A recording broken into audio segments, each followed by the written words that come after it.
He knew better than to drive, and especially to the airport after drinking, but he couldn't get those suitcases off his mind.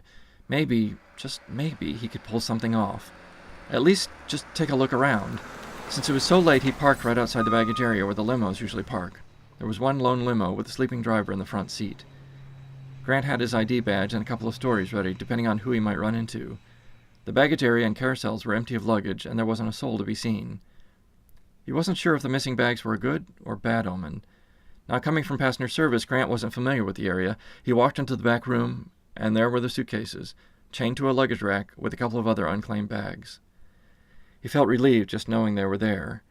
He would have felt better if he'd had the key to the chain that kept them secure. In any case, this was his chance to get the claim checks from the outside pocket of the suitcases. That alone would be a small victory. Grant never got over how quiet the airport could be in the late or early hours.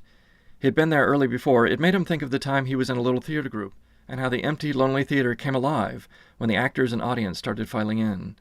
The airport and even the airplanes were like that. They came alive with people and machinery. Grant was leaning over the suitcases, fumbling through the side pockets, looking for the claim checks, and suddenly Grant heard an unexpected voice from behind, and instinctively his torso and head flinched in response. "So, Grant, what do you think you're doing?" Grant wheeled around to find Andy Park, the Chinese passenger agent, standing behind him, with his hands in his pockets. "Andy, what are you doing here so late?" "I'm on overtime. The better question is, what are you doing here, and with that suitcase?" Andy had a stupid grin on his face. "So, Grant, do you want to hear a story? I was working lost and found earlier this evening. 2 druggy-looking guys came here looking for a couple of suitcases. One guy said he had lost his claim checks. I asked for his name and flight number to check the manifest. He said his name was Laswell. I asked him to spell it, and guess what? He spelled it Laswell, with 1 S. There was a Laswell on your flight with 2 S's, but it sure wasn't him. This guy couldn't spell his own name and didn't show up until hours after the flight arrived. Nice-looking guys, too. The bald guy was one mean-looking dude." "What's your point, Andy?"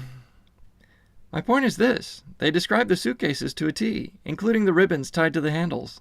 I told them there were no bags fitting the description and couldn't look further without a claim check." "So where are you going with this?" "You must think I'm one dumb Korean." "I thought you were Chinese." Andy grinned, but didn't let that stop him. "I guess you didn't know us baggage guys can open just about any suitcase. We do that a lot when they sit here too long. We try to find something inside to identify the owner." "I'm impressed with your talents, Andy, but I'm just looking for a passenger's lost bag." "Knock off the bullshit, Grant. You smell like booze, and I've looked in your bags of interest. I'll bet it's worth a fortune on the street." Grant was beginning to panic, and he wasn't sure which way to go. "Andy, you saw all the FBI agents here today. Well, this is what they're working on. They asked for my help. I'm supposed to be keeping track of these suitcases." "Okay, then. I'll just follow procedures and report this to the airport police. I've reported a few joints before, but this is a real haul." "What the fuck do you want? Some money? Some of the coke? What?" "Calm down, Grant. I don't want any of those things. I want to help you, and maybe you could help me." "Help you do what?" "Let's go someplace and talk. I get off in 30 minutes. What about the Hilton coffee shop?" At this point, Grant didn't think he had much of a choice, and agreed to meet with him. He turned to leave when Andy said, "You forgot something." Grant turned to see Andy lean down and lock the chain through the bags. "You forgot your suitcases." Grant wanted to hug him. He picked up the suitcases and confirmed he would meet him at the coffee shop. He didn't think he had had time to take the suitcases home before meeting Andy, and decided to chance leaving them in the trunk of his car. Grant was there some 15 minutes before Andy showed up. He got a booth away from the few people who were there and ordered a drink, just under the 2 a.m. closing time for the bar. He sipped his drink, wondering what Andy had in mind.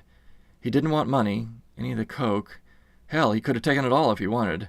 What could I do for him, Grant wondered. What does he want?